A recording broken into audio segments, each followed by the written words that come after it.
All right. Well, hey, one of our absolute favorites back on the show, Nick Roush, Kentucky Sports Radio, 11 Personnel. Love the 11 Personnel podcast. Nick, how's it going, brother? It's going great because my Cats just kicked your Vols' ass. How did that feel, old SEC Mike? Where's cousin Shane? I'm always giving him bourbon for losing to the Vols in football. He needs to start giving me bourbon for all these wins we're racking up at the Food City Center. Well, yeah, you jumped ahead. I was going to ask, how's it feel to beat Tennessee in a major sport? Because it's so rare that you actually get to experience it. No. It's 5 out of the last 6. 3 in a row is double-digit dogs down in Knoxville. And the part that your copium's a little frustrating because it's like, oh, well, we don't even really care about basketball. It's like, I know you do. You do. You're one of the few in the SEC that really does. Some of them don't really, but it does feel like this year's different, where everybody's kind of on board because the teams are all pretty damn good. But it just, oh man, beating Rick Barnes, Zakai Ziegler, there was a lot of things that Cal did late in his tenure that ticked us off. Losing consistently to Rick Barnes was one of those, just like, will you stop it? We're supposed to beat these idiots. And you know what? Mark Pope, he got off to a good start last night in Knoxville. Right. Okay. So perfect. You just led naturally into the next question. How much more enjoyable is Kentucky basketball under Mark Pope? Oh man, it is.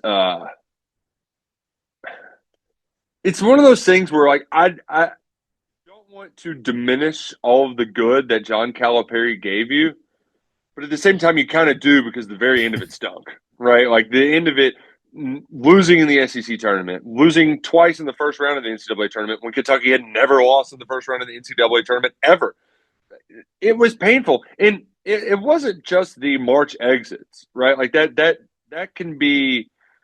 A lot of people hold on to that as the one big thing. Well, Cal was good outside. It's like, no. It just, all of the Cal stuff was wearing really thin. And now you've got a coach in Mark Pope who not only does he do all the little things, right? Like he's FaceTiming with grandmas after games. He's staying late and he's ordering ice cream for Rupp Arena for people who stayed for his radio show. Like, it's not just those little things. It's the little details within the game, right? Kentucky fans, we know ball. We're not just some hooligans from Tennessee, the local yokels. We know our basketball. And so it was really frustrating at times to watch Kentucky just kind of not do anything. It felt like there was very little structure. They'd run their little circle play. Kentucky's offense, you can feel the game plan. You can see what they're trying to do. In that Tennessee game specifically, they were just like, all right, we'll dare you to shoot threes. Anybody but Chaz Lanier. And Zakai Ziegler, I think he just missed another 3. He's just still firing up those bricks. So, like, having that sort of style, that sort of, it feels like there's a little bit of a culture there. And I know that it's like a kind of a coachy, hacky term we like to use, but Kentucky really didn't have that under Calipari. The culture was be so good that you go to the NBA after 1 year.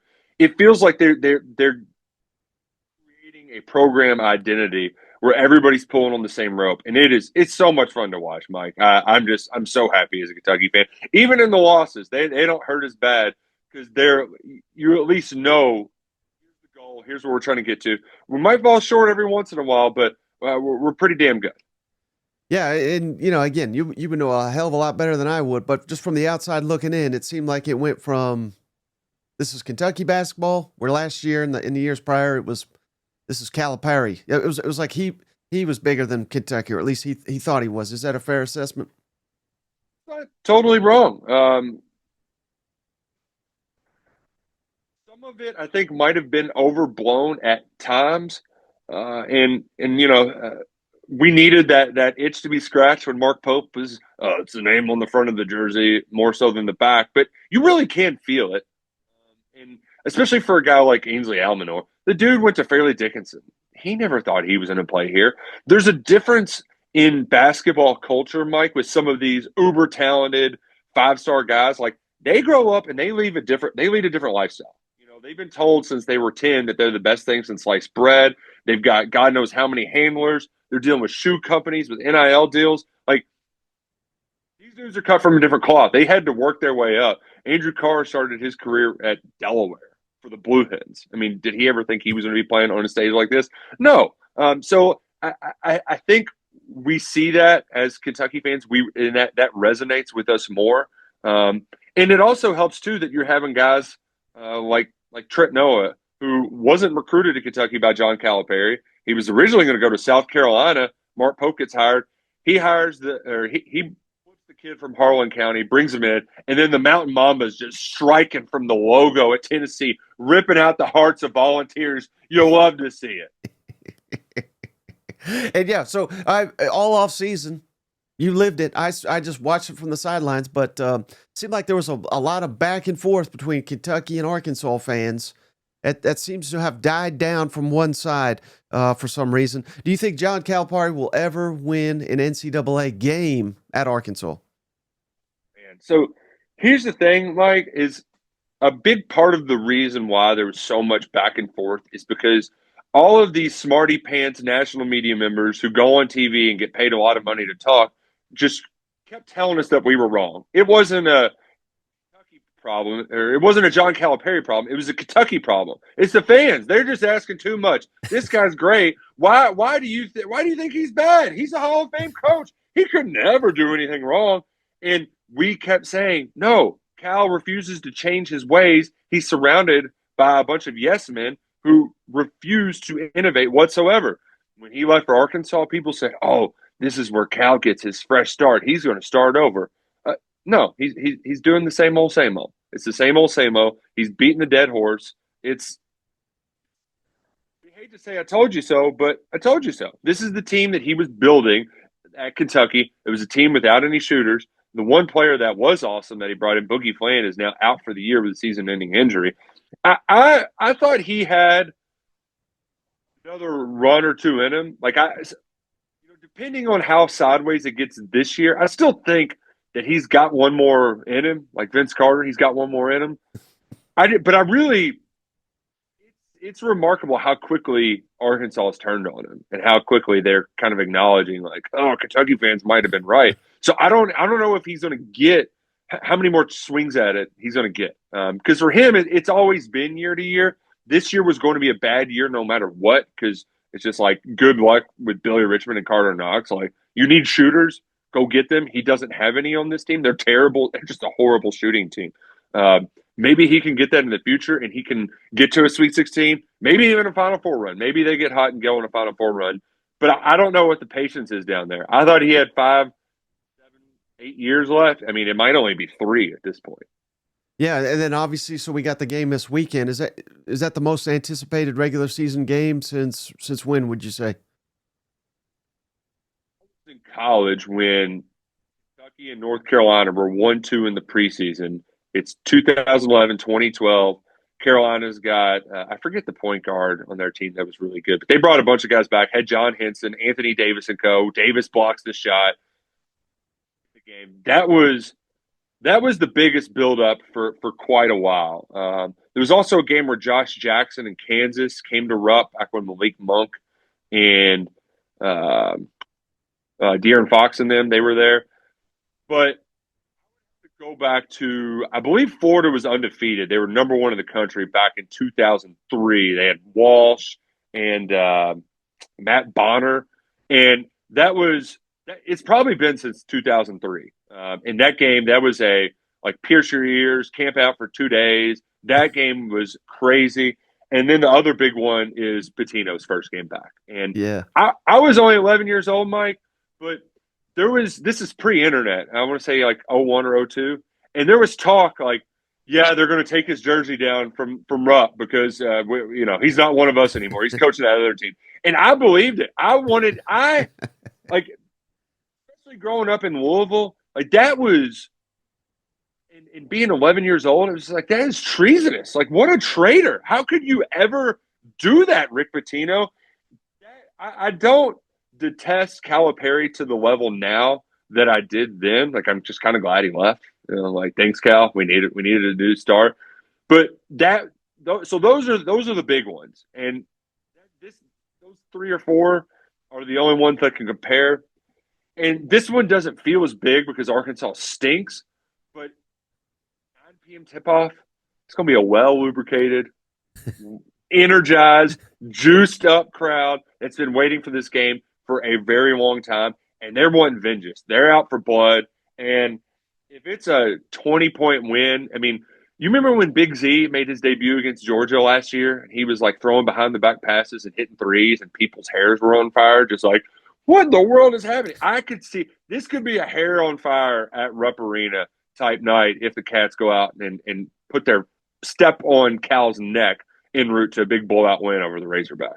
Yeah. Well, I hate to take all the enthusiasm out of the conversation, but let's go from the highest of the highs to the lowest of the lows. Is Mark Stoops in Kentucky, are they still in a Mexican standoff type situation here with going into 2025, or is it a new chapter here? Like, I was having fun, okay? I was having fun, and you'd go bring up football. Here, the offseason it's been weird because the messaging hasn't been great. When Cal, or excuse me, Cal. Slip there. Yeah. But when Stoops ended his National Signing Day press conference, he ended it with like an aside. We stop all the questions, and he says, "Nobody panic. We're gonna have a good football team." Well, naturally, everybody started panicking, right? Like there's just no other reaction. It was a little weird messaging from the start. The way I interpreted that was that, hey, a bunch of guys are going to leave via the portal. We know that. We're prepared for it. We're going to go get a bunch of dudes. And although they did a pretty damn good job in the portal, the number one thing they had to fix was the offensive line. So what do? They went out and they got 4 starters. 5 total new players. All 4 of those starters were all conference players. They've got a ton of starts under their belt. They've got plenty of experience. They went out and they retooled the defensive line with some other high-quality players, including an FCS All-American, Missouri Valley Conference Defensive Player of the Year, Myquise Grace. Kirby Smart rearranged his plans and make sure he was there when Grace was in town. He wanted him bad, but he didn't want to get in a bidding. Like, Kentucky was not going to let that guy go. So they had some nice transfer portal wins, and the one that I really like, Mike, is Zach Calzada. And I know there's a lot of people watching this podcast who are like, Zach Calzada, he sucked at A&M. He couldn't play at Auburn, for Brian Harsin. Some moments under Jimbo Fisher. He gave Jimbo Fisher his last big win. And right. what I really like about Calzada, too, is that he's a scrappy guy who can get some hard yards with his legs, but he's got a big arm. And the numbers he put up at the FCS level at Incarnate Word, the same school where Cam Ward got his start, I really like what he's got, especially, it's a different scenario. Him and Diego Pavia are different players, and Pavia obviously came with Tim Beck and Jerry Kill. Like, it isn't completely apples to apples, but just from the intangible side of it, the biggest thing holding back Kentucky football over the last few years, they just got away from that, like, blue-collar, hard-nosed culture, right? Yeah. It felt a little mercenary type culture, I'm too cool for school type deal. Like, Calzada has the kind of moxie, the gumption, he's got some shit to him, pardon my French.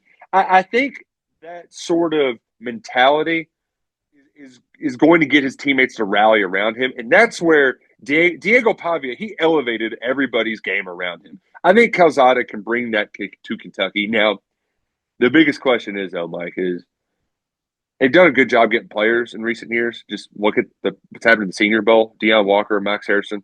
They had some players. It was the coaching. It was the execution. The question's still got to be answered. And for a lot of Kentucky fans, they aren't going to be answered until September. Yeah, to your point, I always liked Zach Calzada, and I think if memory serves, why he didn't play at Auburn, I think he got hurt, and then Harsin got fired. So it was like, well, hell yeah, he's not going to stay there. He committed to go play for Harsin. So had that not happened, I know we could do what ifs for every team, but right, Harsin may still be the coach down there. Yeah. Who knows? But I was going to ask you. So, do you think if you just had to? I know it's way too early, but if you had to guess who's going to be the starting quarterback, maybe not for the end of the season, but week 1 for Kentucky, you think? Are you feeling pretty confident it will be Zach Calzada? I do, and I know that Mark Stoops kind of gave Cutter Boley a stamp of approval after the Louisville game. That felt more like a big picture. Like we like Cutter. We saw him go to Texas and make some impressive throws under duress. But when they handed him the keys, he's just not ready for it. Right? He's just a little slow to process things. He still has to develop. Now, I'm not willing to say that he's going to be top tier SEC quarterback. I don't know. I see flashes, but it's a make or break year in a lot of ways for Mark Stoops against one of the league's most challenging schedules. You look at who are the best quarterbacks in college football. They're all on Kentucky schedule. DJ Lagway, Arch Manning, Austin Simmons. He's probably going to be pretty good for Ole Miss. Lenora Sellers, as much as I love to give Beamer crap, and it's a little odd that Dow Loggins left Lenora Sellers, and that's probably going to be how I rib the Gamecock fans this year. But it's going to be tough. You don't really want to throw Cutter Boley to the wolves, so I think it is going to be Calzada. The question I have is is the supporting cast going to be good enough, right? They got the Nebraska running back who led the Big Ten in rushing touchdowns, but is he good? Can he be a bell cow? Probably not. And also, can Mark Stoops operate an offense that doesn't have a dude where you just turn around, hand it to him 20 times, and he gets 1,000 yards a season? I don't know. Well, we'll have to wait and see. Are these receivers who have got a lot of experience, not a ton of production for some of them, are they good enough? That's they're going to have to prove it this fall. Yeah, you mentioned the schedule and highlighted the quarterbacks, but I did have this written down because this is insane. I think every SEC home game for Kentucky is going to be against a ranked opponent. We're talking Ole Miss, which is early, Texas, Tennessee, and Florida. I think Florida will be pretty. I mean, Florida may not be ranked, but I think they will be. Yeah. And then the away games are just insane. South Carolina, Georgia, Auburn probably will be much better. May not be, but probably Vanderbilt, which is the best Vanderbilt maybe in 10 years, and then Louisville. So, I mean, Yeah. is this may be the toughest Kentucky schedule ever? Yeah, and that's part of the messaging to go back to that, Mike. When some of the coaches be like, "Oh, it's just one bad year," and it's like, no, no, no, no, no, no, no. You're not. It wasn't just one bad year. It started in 2022 because that was when you had a little wiggle room in the schedule. You had opportunity to go out and have a season like Missouri had 2 years ago when they went and won 11 games and beat Ohio State in the was it Sugar Bowl, Cotton Bowl, or Cotton Bowl? Yeah, yeah. So that's where a lot of the messaging has been a little bit off. And then you look at this. The biggest thing they got to do, Mike, they got an ugly stat in front of them, and we dealt with them for years with your Tennessee Volunteers losing streak. There was hadn't won an SEC road game in 27 games. There was the Florida losing streak. They had a lot of those. They got rid of all of them, really, except for Georgia, who's beating those guys? Not many, even though Kentucky should have last year. But now haven't won a home game against an SEC team in is it 8 or 9? That you can't expect people to show up and pay to go to your football games if you continually disappoint them. So that Ole Miss game early in the year, it's going to be a big one. It's always close between Stoops and Kiffin. Stoops finally got him the last go around. And he's going to need to get him this go around too against a first time starter on the road in the SEC, just to get some of that goodwill back that he lost in recent years. Yeah, and so last thing for you, I know it's been kind of negative talking football, but and maybe I picked this up from you guys. I don't know, but I've been hearing that obviously they've lost talent to the NFL, they lost talent to the transfer portal, so you can look at that and say, well, where's this roster at? But I've also heard that, and I think it's valid just based on the way they performed, that there's a little bit of a country club mentality up there, or at least there has been in Lexington. Could it be a little addition by subtraction and getting that out, because that's really what killed Butch Jones at the end of his tenure. Star players getting star treatment, and it obviously didn't translate to Saturday. Is there a case to be made that maybe a lot of that's exiting Lexington and Kentucky could be much better than anticipated? I certainly hope so. Adam Luckett and I like to call it wide receiver culture. Um, I and it's hard to really put your finger on it, but a lot of it is the unsportsmanlike conduct penalties. It's when you see the DB who does the waves their hands no after they did absolutely nothing to get the stop like that. That's sort of it's hard to put your finger on it, right? But you know it when you see it, and that's been evident there. And I'm not going to lump it all on Barry and Brown, but they invested a lot in that guy. A lot on his shoulders. We need you to go be our Wandale Robinson, and he couldn't do it. He couldn't make contested catches down the field. He's fast, but he couldn't be the superstar that they needed him to be in order to be successful. You can say some of that about Deion Walker too. Now you're asking a lot more from an interior defensive lineman. Like how much of an impact can you have? But I do think there was definitely some culture stuff, and in order to move past that, you got to have a roster reset. 45. You lose 20, you add 25. Like it's a completely different team. You have to. That was necessary. That was necessary, and you don't want to badmouth too many guys on the way out the door, but it wasn't going to work. And if Mark Stoops was going to have any chance of preserving his football program, he had to have this roster flip. I think they filled enough holes, but now they all got to get on the same page because clearly they were not a well-coached team that was all on the same page. They have to be that if they want to be able to win in the margins against one of the most challenging schedules in all of college football in 2025. Hey, Nick, really appreciate your time. One other thing, though, it's Kentucky related, but not necessarily Kentucky sports. We got a lot of drinkers that listen to this show. Any Kentucky bourbon that maybe is topping Nick Roush's list at the moment? So I'm not a snooty faluti guy. I'm one of those I've always got a big bottle of Old Forester in the house, and then usually like one middle top shelf. I treated myself with a little Christmas money, and I tried Peerless, which I see the sign, I see the label in downtown Louisville, and I'm like, I can never find it anywhere. I found it at a liquor barn, and it rocks. So that, and then Jefferson's By the Sea. It's got to be By the Sea, the one that's in the little. They age it on the river and like the what do you call those? The barges, and that stuff. Good stuff right there. You don't even need ice. Just sip on that stuff. I Bob a little bit last night, Mike, because that was a victory worth celebrating on those good for nothing stinking Tennessee Volunteers. You bastard. Tell everybody where to follow you, where to find your work. At Roush KSR, that's ROUSH on Twitter, X, whatever you want to call it. We're producing 11 personnel every Thursday afternoon during the offseason on the KSR YouTube channel. And I do a local radio too, 12 to 2. So you can find all that stuff on my Twitter. We appreciate y'all hanging out with the KSR crew. I need Kentucky to be good enough so I can come on here more often and talk smack because it doesn't hit the same when you're getting your teeth kicked in by Vanderbilt at home and Auburn. I mean, you can't do it. No. All right, buddy. I appreciate you. I'll cut it right there.